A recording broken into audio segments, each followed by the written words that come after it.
What's up, everybody? On today's show, the 2024 SEC schedule has been released. We're going to run through each team with our panel of experts. Who got the best draw? Who's got the toughest road? We'll discuss it all right now on Locked On SEC. You are Locked On SEC, your daily podcast on the Southeastern Conference. Part of the Locked On Podcast Network, your team every day.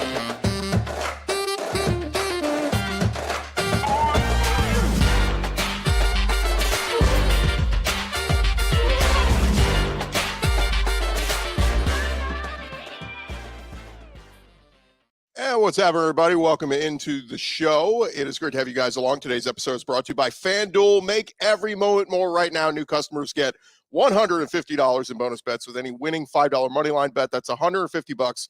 If your team wins, visit FanDuel.com/lockedon to get started. I'm Chris Gordy. Thanks for making us Locked On SEC, or whichever channel you're listening to us on, your first listen every day. And shout out to our everydayers who keep coming back and checking us out each and every day. We're free and available wherever you get your podcasts and on YouTube, part of the Locked On Podcast Network, covering your team every day. Well, guys, it is upon us. Look, we knew the schedule opponents last year, right? This has been known for some time, but we finally got the order of the schedule tonight on ESPN, and you get to see kind of, it's a good night because everybody kind of gets to plan out their road trips. Okay, I definitely want to go to this game. Oh, hey, we're going to go visit Aunt Sally. We're going to go to this game here. But ultimately, you get to see how the schedule sets up. And, I always like to say you kind of want it to fall into quadrants, right? Like you want maybe not the easiest start, maybe a tough game mixed in the first four. Then you kind of want a good even balance in the next four, or however, wherever your bye weeks fall. But keep in mind, most teams have 2 bye weeks now based on the schedule. And then you kind of want a mixed bag on the back end of the season. And, you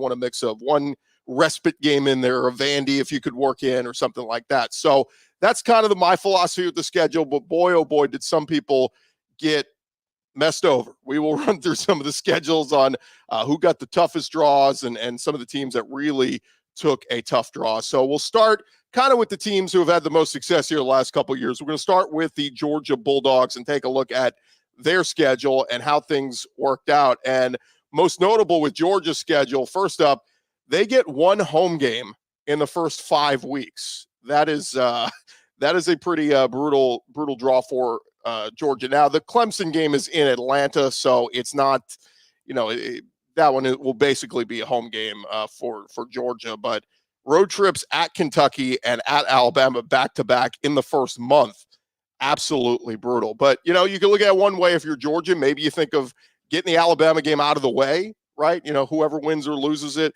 you still have plenty of time to rebound and put some stuff together. But as the schedule rolls on, Auburn's always a tough one. At Texas is obviously one that's circled. And of course, there's a big stink made that was scheduled the same weekend as the F1 race in Austin, which is like a huge deal.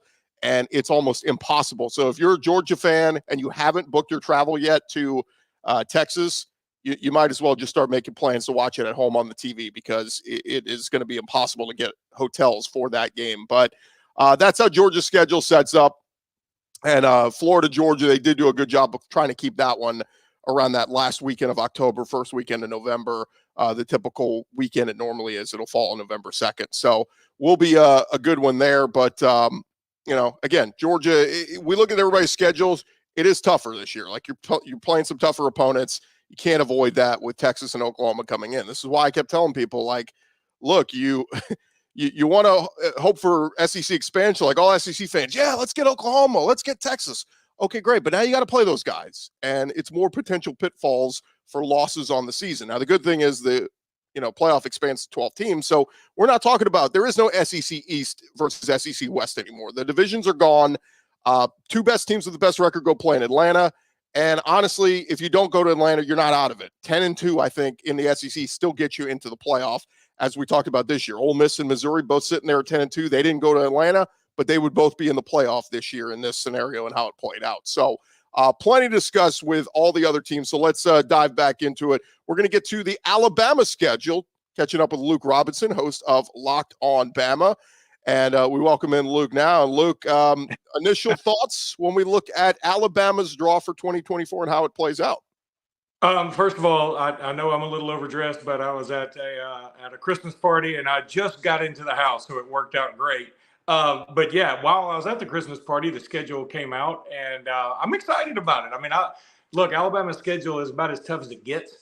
You know, when you go on the road to Wisconsin and then you add in Oklahoma and obviously Georgia at home, and then you're on the road to LSU and Tennessee. I mean, it's daunting, and a Missouri team that's going to be strong. But I'm looking.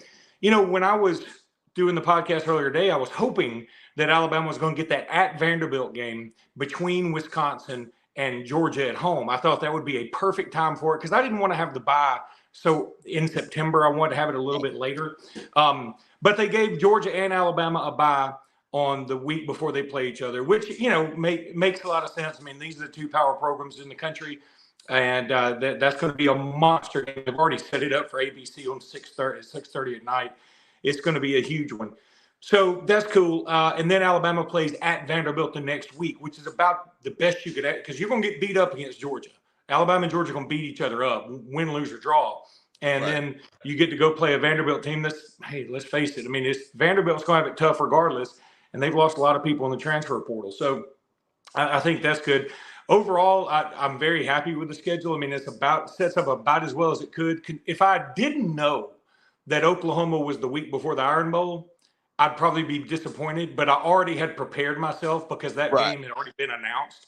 So I'm kind of okay with it. I'm also really interested to see what that Oklahoma team will look like by the time they maneuver their way through an entire SEC schedule. You know, so maybe they won't be quite as formidable by then after a whole SEC season. Who knows?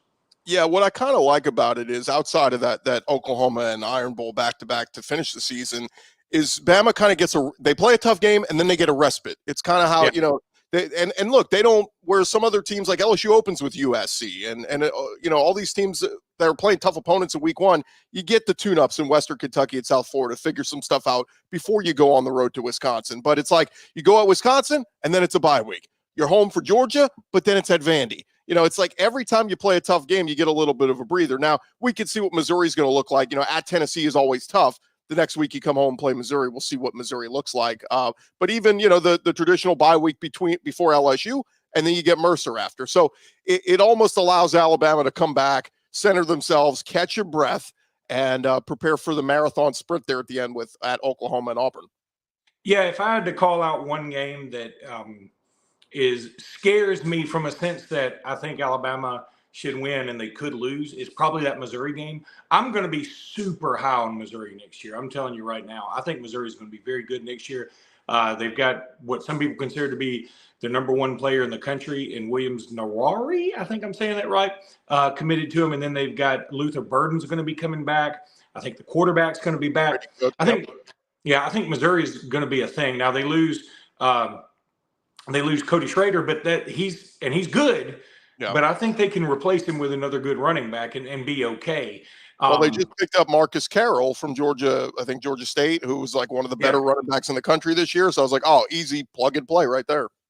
And, you know, another thing that stands out to me from this schedule, look, Alabama was involved with Tyler Van Dyke at Miami. Well, now they get to play him next year at Wisconsin. Alabama thought, okay, hey, we get to finally we don't have to see Rocket Sanders anymore. Well, he just transferred to South Carolina. So, I mean, it's like you can't get rid of some of your old nemesis. You say Nemini or nemesis? I'm not sure. It doesn't matter. But anyway, it makes for a fun South Carolina game. I think they've got some dudes on that team. Obviously, they're not don't have the stacked roster of an Alabama or a Georgia LSU, but they got some dudes. And so that stretch of South Carolina at home, Tennessee on the road, Missouri at home is going to be an interesting three-game stretch. Look, if Alabama can win all three of those, I mean, I think considering the other games that you feel like they should win, I think Alabama will definitely be in the playoffs. Look, I feel good about Alabama's being in the playoffs next year anyway.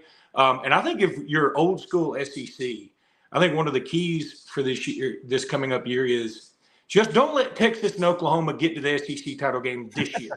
You can let them do it some other year, and that's fine. But you don't want them prancing into your conference after we've been talking so long about how tough the SEC is, and then letting one of them, or God forbid, both of them, playing in Atlanta for an SEC title. So I think there's going to be a lot of SEC pride on the line for the old guard. He is Luke Robinson, host of Locked On Bama. Luke, appreciate the time as always, man. You make a great point there. I mean, Alabama and or rather Oklahoma and Texas coming into the conference. Yeah, you don't want them to come in, the new guys. And I don't think they will. I think they're both going to have to go through their growing pains of, playing a tough SEC schedule. I've talked to so many Texas fans here the last couple of weeks who have said to me, like, yeah, we kind of know what we're getting into, but you don't know until you do it. And, you can laugh and joke and go, oh, yeah, Mississippi State or Ole Miss or whatever. Yeah, play those teams back to back to back. You suddenly start to see what the SEC truly is all about. All right, as Luke kind of mentioned there, we talk about the Tennessee game. Let's transition to Tennessee. Host of Locked On Vols, our buddy Eric Kane jumps in with us now as we continue our 2024 schedule reaction show. And Eric, let's take a look at it and see how the Vols will fare in 2024. Overall reaction to the schedule that the Vols will have. Yeah, I mean, there wasn't a whole lot of intrigue, to be completely honest with you. Over the last couple of weeks, there's been multiple reports out. Chris Lowe of ESPN said third Saturday in October, Tennessee, Alabama was going to be October 19th. Tennessee, Florida was going to be October the 12th. The Manning cast a couple of nights ago actually confirmed that Florida game. VolQuest.com reported a couple of games later in the season, including one at Arkansas on October the 5th. You had your 4 non-conference games already out there. So once you kind of piece some things together, Chris, it really didn't come as a major shock. I will say one curveball was in regards to the Tennessee schedule. I thought the Kentucky game would be October the 26th with the bye week on the 2nd, and those two have flipped. Georgia potentially on the 9th, but Georgia's going to be on the 16th. So nothing major, but overall, I mean, I think it sets up nice. It's a tough schedule. That's life in the SEC, right? But I like where the bye weeks are, kind of giving Tennessee a breather before heading into some more tough games. The Vols do have the non-conference game against NC State, which I think is navigatable. It's winnable, but you kind of get these couple of Chattanooga, and you get a couple warm-up games to really get Nico Iamaleava settled in as the quarterback and really get him to settle in because look, going to Oklahoma in week 4, I don't care who, even if Hendon Hooker or Joe Milton were back, that's a tough game. No, it is. I mean, Tennessee fell flat on its face against the Gators in the Swamp and could not handle the road adversity whatsoever. And I mean, that series has been so lopsided, the last 15 years and everything, but Tennessee was horrible on the road there. Its first true test of, road environment, SEC game and all that and more. So I love the fact that Nico and Tennessee are going to get, like you said, UTC, Kent State, but also sandwiched in between those games. You're at a neutral side against a quality opponent in NC State. NC State won 9 games this year, finished really strong, beat Clemson in North Carolina. You get a quarterback in Grayson McCall who's committed to go there, so I think it's going to be really challenging. And I think Tennessee can win that game for sure, but no matter what, it's going to be a challenge for Tennessee, and that will prepare the Vols for 2 weeks later when you go on the road to your first SEC opponent, and that's Oklahoma. So I love the fact that Tennessee's getting that matchup against NC State now with better quarterback play as well before you go to Oklahoma. You get a break after the Oklahoma game, but then that's a pretty tough 3-game stretch. It's Arkansas, but it's at Arkansas, and then home for Florida and home for Alabama before you get your bye ahead of the Kentucky game. What's those 7 games? What's an ideal record to be coming out of that Bama game with? Yes, up until the Alabama game, you're saying? Yeah, like after the Alabama game, you go into the bye week, getting ready for Kentucky.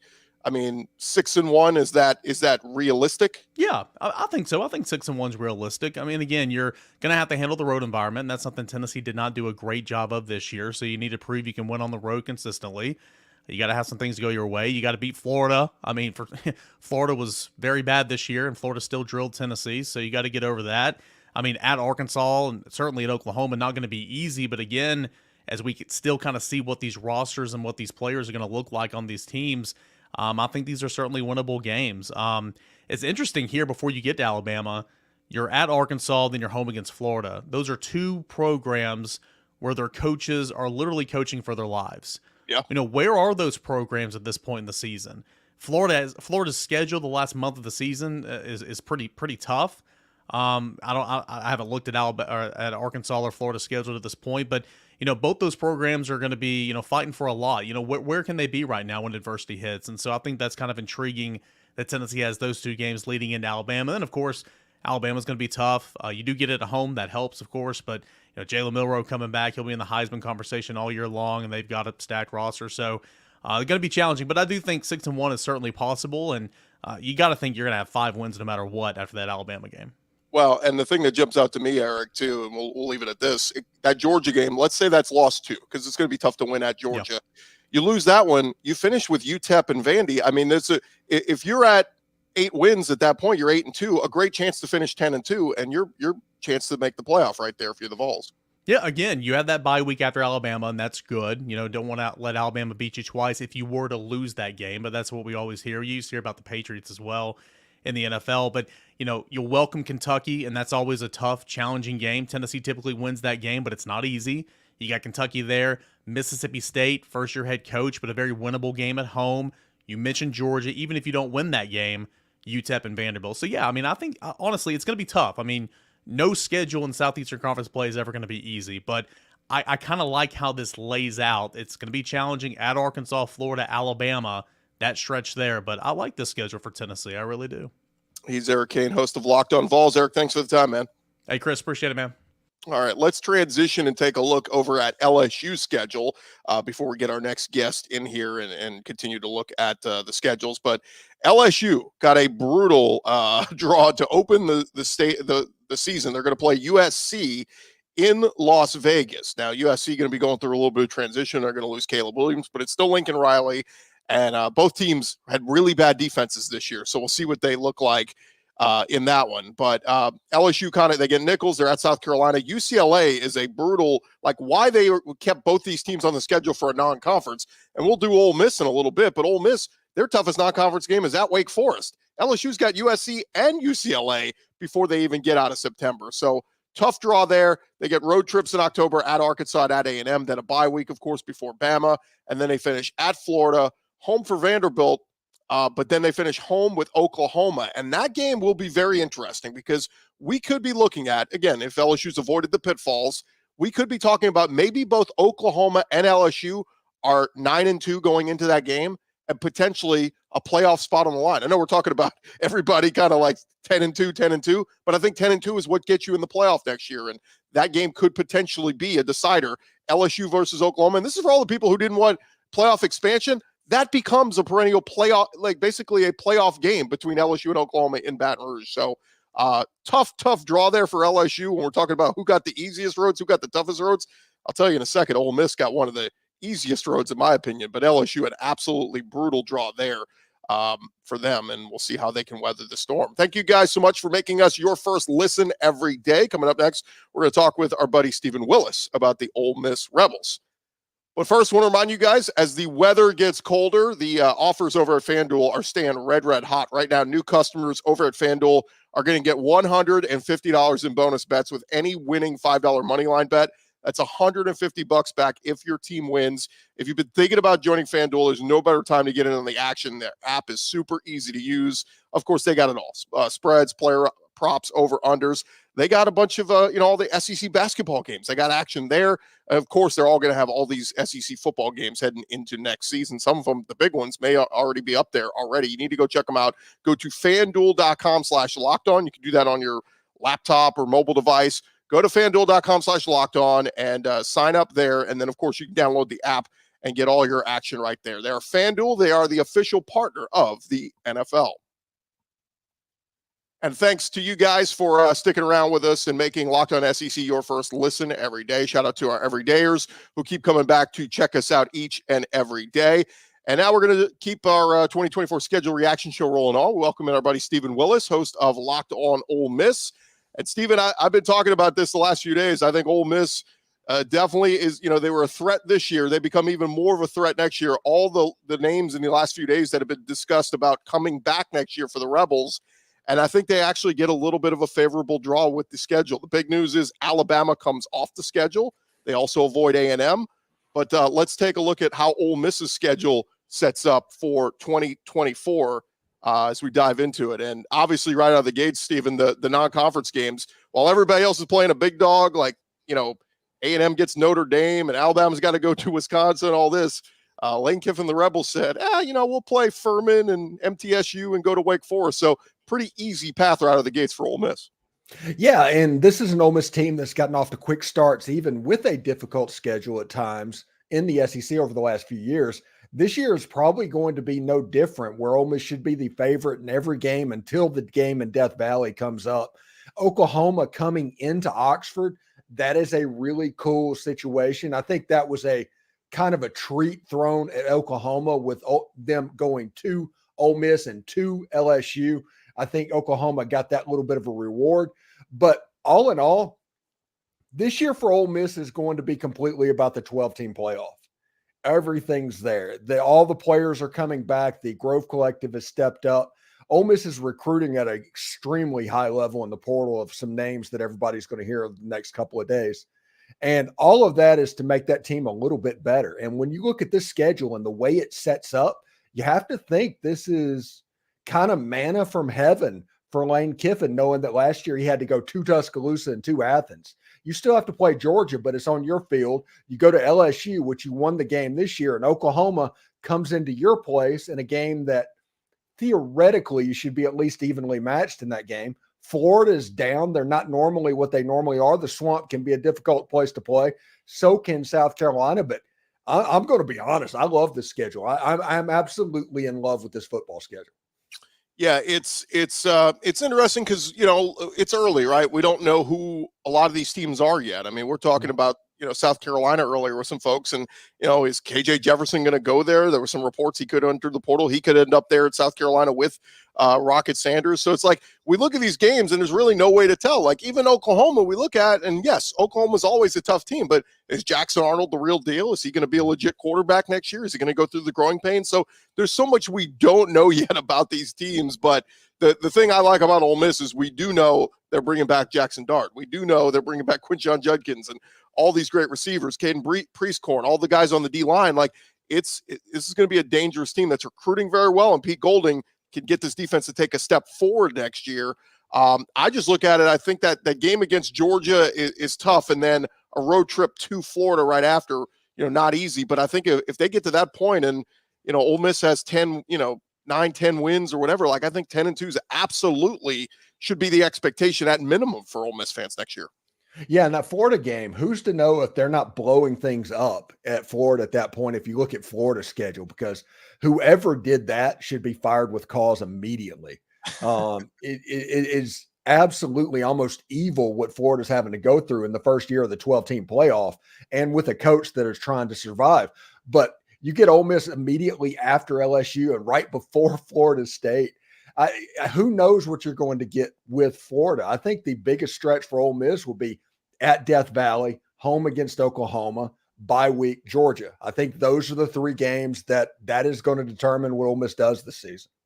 Yeah, and since we had the Florida graphic up there, we'll just touch a little bit more on Florida and get your thoughts. I mean, Billy Napier, like you said, going into a hot seat year. Trevor Etienne, one of the running backs, enters the transfer portal. They've had a bunch of guys on the defense enter the portal. It's going to be tough. I guess the one saving grace is they bring back Graham Mertz, who had a nice year this year, was very efficient.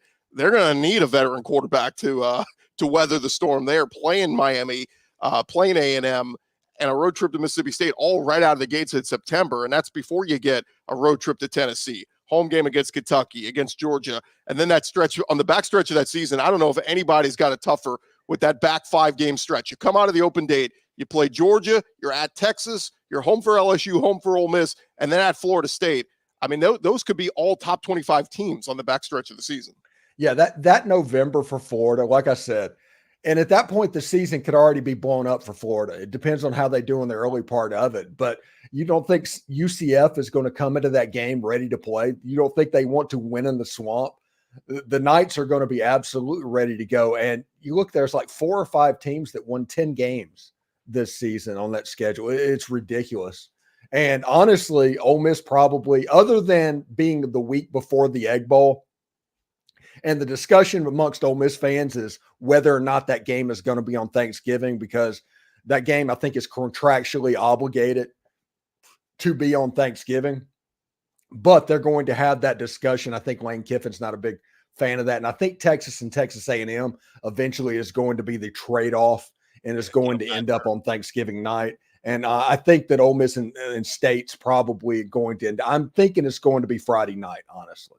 Yeah, that'd be a lot of fun to kind of get back to what we used to do. By the way, Florida, 10 of their teams they will face this year reached a bowl, or next year faced a bowl game last year. So absolutely brutal there. Stephen, while we got you, let's just real quick, let's take a look at a few others. If we could pull up Oklahoma, I just get your thoughts because, welcome to the SEC, Oklahoma and Texas. This is what you wanted. The question is, are you sure? Are you sure this is what you wanted? They get a tough week 3 game non-conference against Tulane. I only bring that up because Tulane played Oklahoma very competitive a couple years ago. They played Ole Miss very competitive last year. So that, that could be a tough one, but they jump into SEC play. They host Tennessee, but then they go to Auburn, and they may be looking at going, oh, that's an easy one. Don't discount Jordan-Hare Stadium on the road. Not It is at all. always tough. Then we get, of course, the open date and then the Red River rivalry game, and then they get South Carolina before going at Ole Miss. They come back home for Maine, then they're at Mizzou, open date, and then I don't know if anybody has a tougher backstretch last 2 games of the season than Oklahoma having to host Alabama on November 23rd and then finish at LSU on November 30th. Like, Oklahoma could be sitting there with 8 wins at that point going, oh, yeah, we could get to 10 wins and then lose to Bama and LSU and just finish 8-4. Like, certainly possible. Yeah, some low-key things that I'm pretty excited about on this schedule, just looking at it, is the game, like I said, the game at Ole Miss and at LSU. That's almost a reward for Oklahoma this year coming into the SEC. But I like the fact that Oklahoma is at Missouri, the old Big 8 rivalry. They haven't played football since Missouri left the Big 12, so that one's going to get renewed quietly. Texas and Oklahoma as an SEC Red River shootout. And remember, Tulane almost beat Oklahoma the last time they played in Norman. So, I mean, Oklahoma's schedule is no joke, and it's going to be a little bit different than Iowa State and Kansas State and some of those guys coming into town, the atmospheres that Oklahoma is going to be seeing on a week in and week out basis. And while we got you, Stephen, one more, and then we're going to transition. We'll talk to Andrew Lyon of South Carolina, but the Texas Longhorns, and they're a team that is coming to the SEC. They're playing in the playoff this year, could play for a national champion. We could be talking about the reigning national champion Texas Longhorns coming to the SEC next year. But that week 2 at Michigan, I bet they're looking at that one going, why in the hell do we schedule that one, kicking themselves?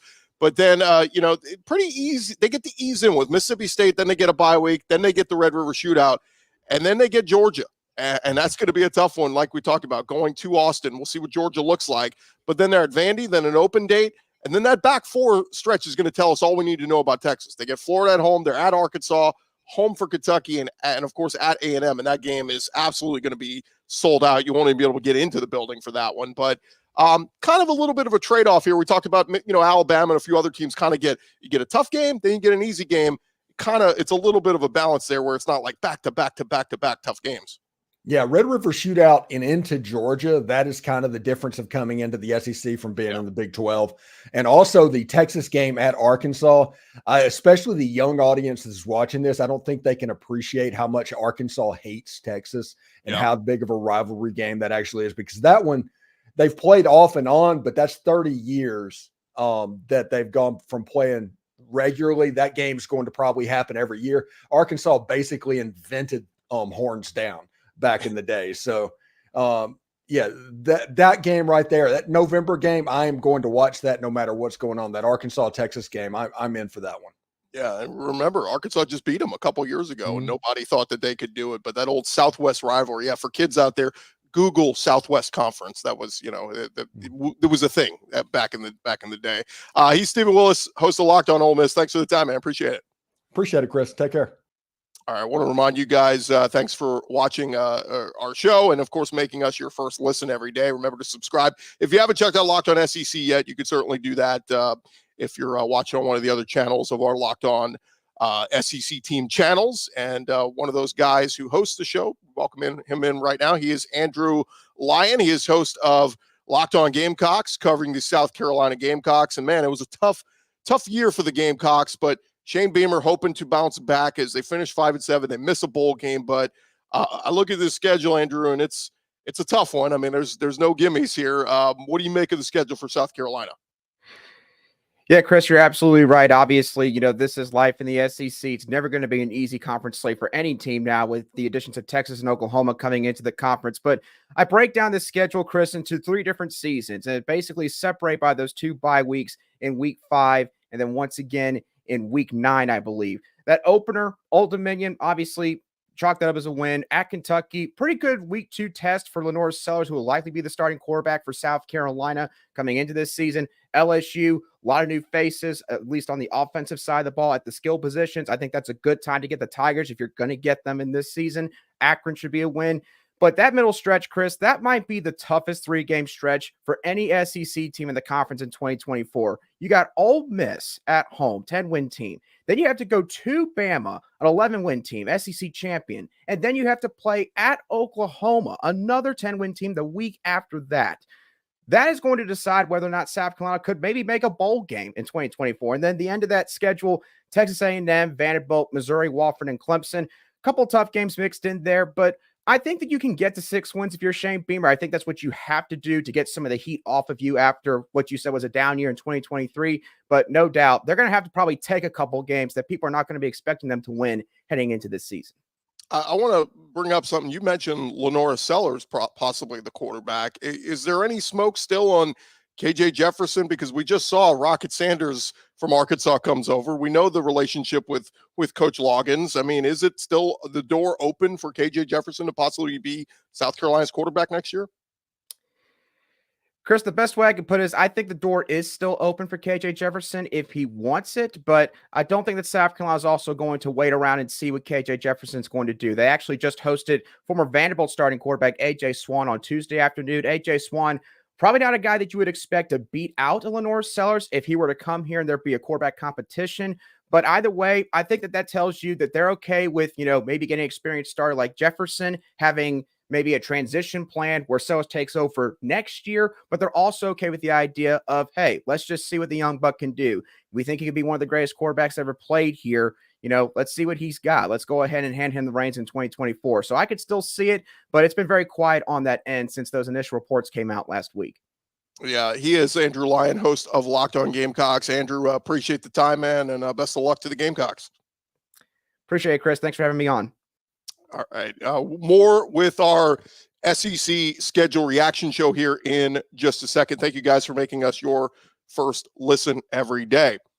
This episode is presented to you by our friends over at LinkedIn Jobs. Look, when you are hiring for your small business, you want to have as many top-tier candidates as possible to interview. And that's why you got to go check out our friends at LinkedIn Jobs. LinkedIn Jobs has the tools to help you find the right professionals for your team faster and for free. It's not just another job board. LinkedIn has a vast network of more than 1 billion professionals, which makes it the best place to hire. Hiring is easy when you have that many quality candidates. So easy. In fact, 86% of small businesses get a qualified candidate within 24 hours. LinkedIn knows that small businesses wear so many hats. They're going to make the job very easy for you.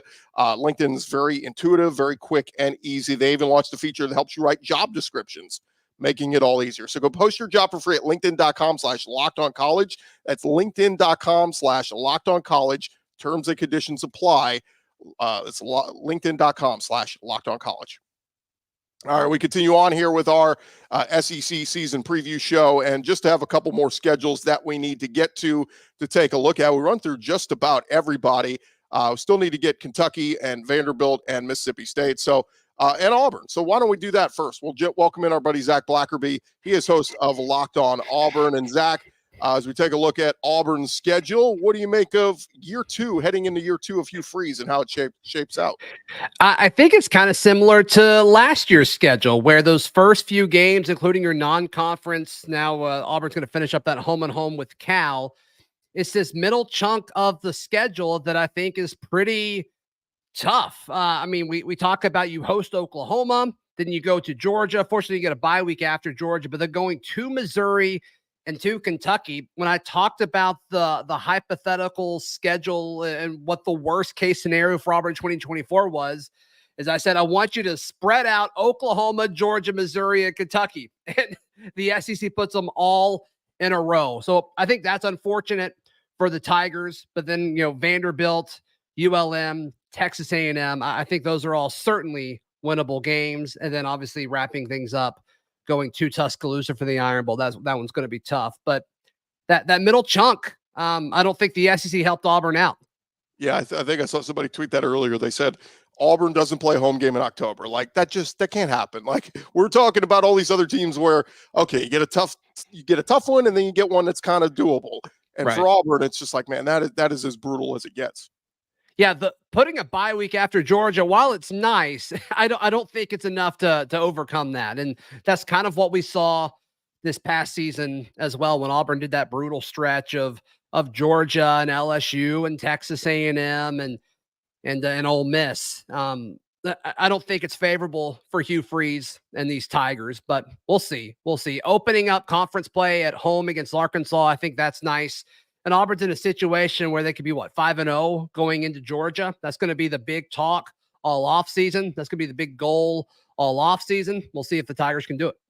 Yeah, I was going to say, if you're the ultimate homer Auburn fan, like what's the best you can hope for?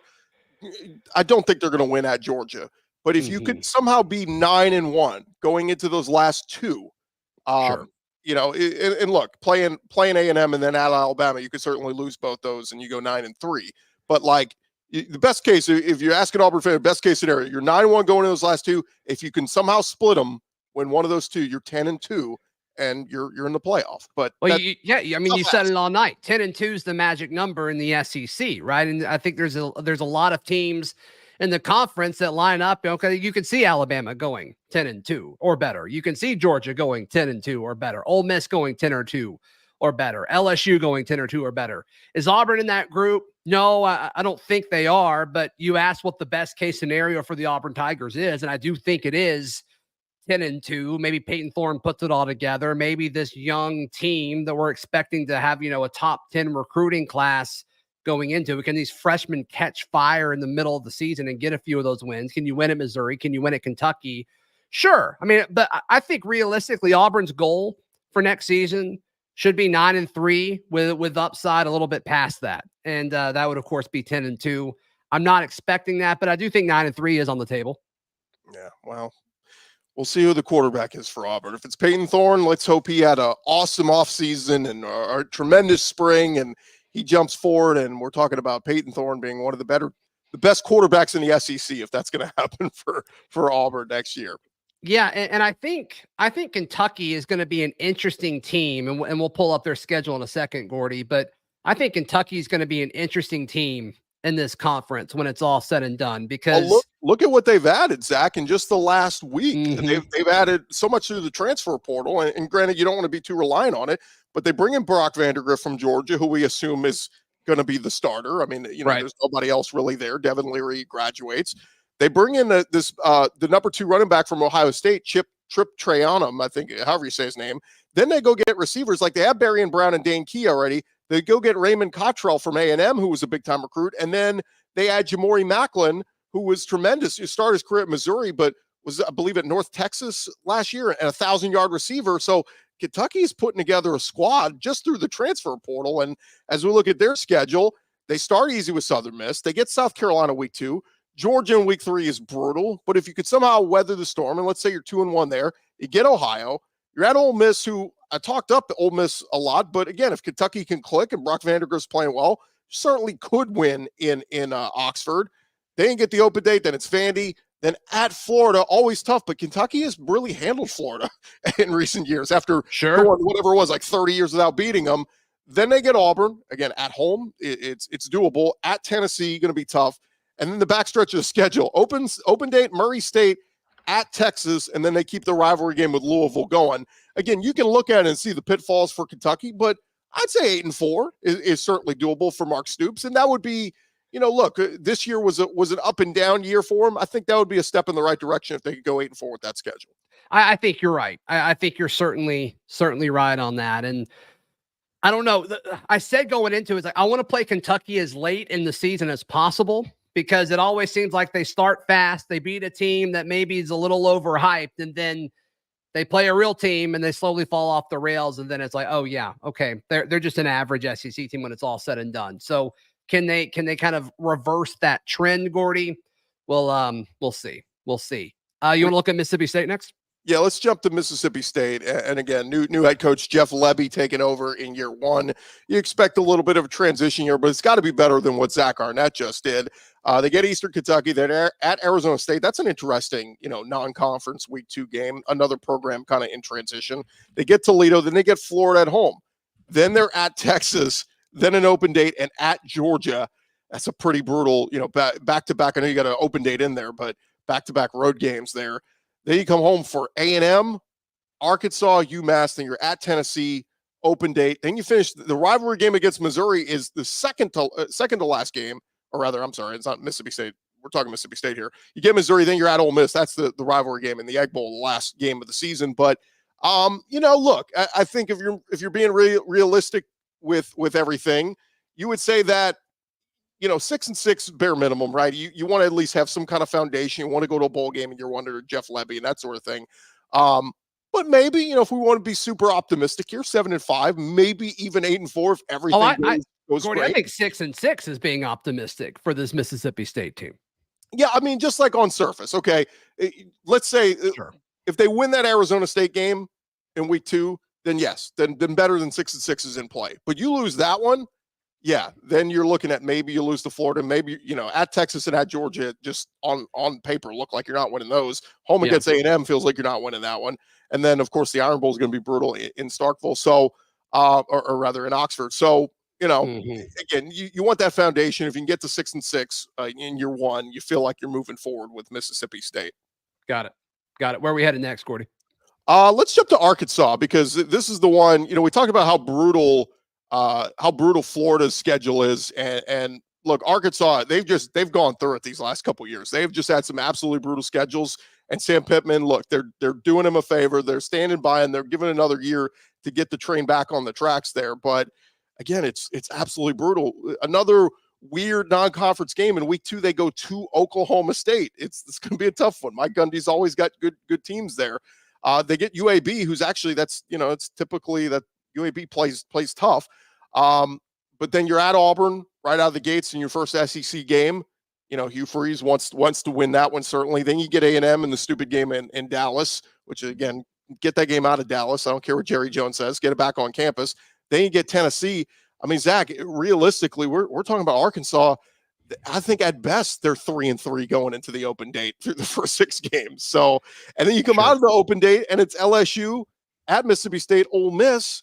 I mean, you're losing one of those. Then it's an open date, and then you finish with Texas, Louisiana Tech, and then at Missouri for the rivalry game there. So I look at it and say, man, Arkansas, like if Sam Pittman can get to 7-5, they might throw him a parade, because it's a tough schedule there for Arkansas, but it always is.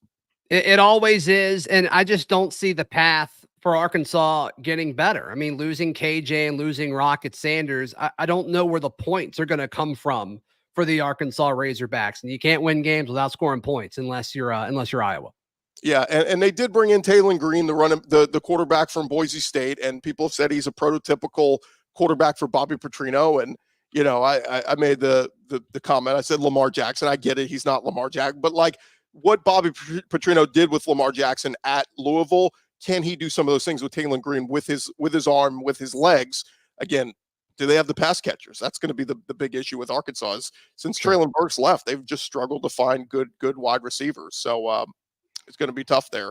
All right, so we actually, you know what? We're expanding to the SEC. Let's bring in John Williams, host of Locked On Sooners, in his first game with us as an SEC member. Welcome in, John. How are you, man? Hoorah. I'm so excited, man. This is the first official opportunity to be on with Chris Gordy now as an official member of the SEC. It's exciting.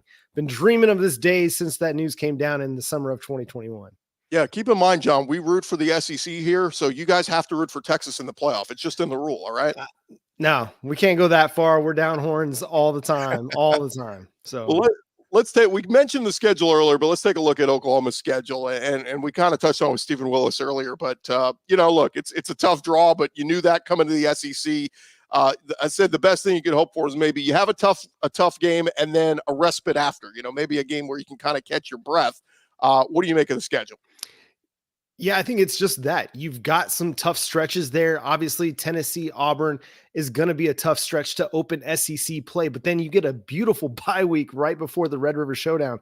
And that's huge. I mean, it's generally that you get that bye week coming out of the Red River rivalry game with Texas, but now you're going to get to have a bit of a breather, recover from what you saw against Tennessee and Auburn. And obviously, I mean, those are going to be tough games, but they're going to be winnable games for Oklahoma. And then you go into the Red River rivalry, hopefully on a bit of a run and being able to build toward that game. And then obviously the stretch at the end of the season against Alabama, against LSU. I mean, those two games, I think, are going to tell the tale of Oklahoma's season. Is it going to be a team that, hey, is a potential playoff contender, or is it going to be a team that is kind of more around the 7, 8, 9 wins? I mean, we'll really find out about that team, but you get the bye week just before hosting Bama and then going to LSU, which obviously is going to be a night game there on November 30th. It's going to be a tough slate. And, I don't think anybody is of any illusion that Oklahoma is going to come in and then all of a sudden be an 11, 12 win team. No, it's going to be tough week in and week out, but this is what you were hoping for going to the SEC, having these marquee matchups week in and week out. And that's what Oklahoma gets. I mean, Tennessee, Auburn, Texas, and then you get a really nice home game against South Carolina. That's a team that's tough. And Shane Beamer's got the local flavor there, a beloved coach from his time under Lincoln Riley. And then, everybody, I asked the question on Locked On Sooners, what is the one road trip that you're most excited about? A lot of people said LSU, but the overwhelming majority said going to Oxford at Ole Miss on October 26th. So that's going to be a good time. It's a fun schedule, man. It's going to be tough. Every single week's going to be tough, but there's a lot of fun to be had on this schedule for sure. Yeah, and you get to do a little Big 12 blood with Missouri. That'll be a fun one as well. Oh man, and right now the rivalry is building more and more and more because of what's happening on the recruiting trail. I mean, Oklahoma and Missouri fans, it's like they never left each other, a decade ago. Like they are as bitter now as probably they've ever been. And I need to remind people too, it's funny you mentioned LSU Oklahoma will be a night game. We said goodbye to CBS Sports. We also say goodbye to that stupid day game. Like the biggest SEC games will be night games now. We're not worried about the 2:30 Central, 3:30 Eastern window. That's going to be like Rutgers versus Penn State now. Good luck with the Big Ten games, CBS. But like the best games in the SEC will be played in prime time on ABC and ESPN. So I think that's something to look forward to. But see if you agree with me on this, John. The game against LSU in the last week, I know you get Bama at home, the last home game. But this could be a scenario. We talk about the playoff expanding to 12 games. We could be talking about both LSU and Oklahoma, perhaps at 9-2 going into that game. A playoff berth could be on the line in that game. The winner gets to 10-2 and goes to the playoffs. Yeah, I think that's a very reasonable expectation, really. I mean, Oklahoma's going to have some issues that they have to solve this offseason before they're ready to go into the SEC, but they're a talented team at a lot of different places and should be kind of in the mix going into November. And so it's not out of the question for that game to be a playoff game, basically a playoff semifinal, quarter, round of 16 game, if you say that. But I mean, it's going to be an electric atmosphere. And I, like you said about the SEC and the 2:30 games, I mean, that's what Oklahoma fans are excited about getting out of the Big 12 is no more 11 a.m. games. No more, that's the big game of the week on Fox Big Noon Kickoff. No, you're part of the prime time schedule. And it's just going to make sense for Oklahoma at LSU that first year in the SEC to be a primetime game. And it's going to have huge stakes on the line as well.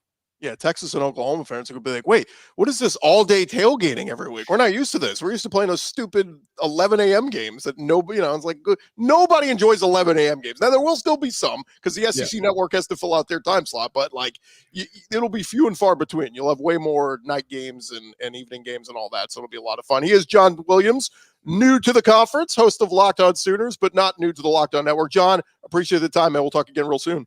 Yeah, let's have some fun, man. All right, we got one more schedule to get out of here. We've done 15 of them, and we've saved the best for last. The Vanderbilt Commodores. They are. Clark Lee has had a rough go there these last couple of years at Vanderbilt. I thought maybe they might consider making a change, but they're standing with them. And man, out of the gates they get Virginia Tech. I know Virginia Tech's been down, but it's a tough one right out of the gates. Then they get Alcorn State. Then they're at Georgia State. I don't know why they would schedule that one. Then they're at Mizzou. Open week, home for Bama, at Kentucky, Ball State, Texas comes to Nashville. That'll be a fun road trip for a lot of the Austin fans. Then they're at Auburn, home for South Carolina, open date, and then they finish at LSU, and then the rivalry game against Tennessee. I'll just be honest, looking at it right now, knowing Vanderbilt's both quarterbacks are in the transfer portal. Several of their decent players have entered the portal, like Will Shepherd. It's going to be a tough go, and cannot pencil in a W for any of these SEC games for Vanderbilt next year. So hate to dismiss Vanderbilt like that, but understand why they are. Thought Clark Lee might be building something here at this point. He won 2 SEC games 2 years ago. You thought, okay, maybe they could win 2 this year. Didn't happen. Wasn't in the cards, and they weren't even close, and some of the defense was so bad. So we'll see what happens there with Vandy. But that is our show, guys, our 2024 schedule reaction show across the SEC. I understand we had 16 teams to cover, so we had to be a little bit faster in covering a lot of them. We didn't get to run through the whole slate, but just overall takeaways in closing, just my takeaways. Happy that Florida, Georgia stays on that last weekend of October, first weekend of November, where it normally is. Brutal end of the year for Florida, like we talked about, playing Georgia, then at Texas, then LSU, Ole Miss, and at Florida State. Brutal for them. Auburn not getting a home game in October. Tough stretch there for Hugh Freeze. Texas, they close out the season with Florida at home, at Arkansas, versus Kentucky at A&M. That's a welcome to the SEC moment for Steve Sarkisian and the Longhorns. LSU ends the season hosting Oklahoma. I mentioned that one. That one could loom large on a playoff berth. And then, of course, Georgia only having one home game in the first couple of weeks. How much does that hurt them right out of the gates? When we talk about, this bowl game coming up against Florida State, Georgia's got to win this one. Do they really want to go after winning 29 in a row? Do they want to go to the offseason having lost 2 in a row?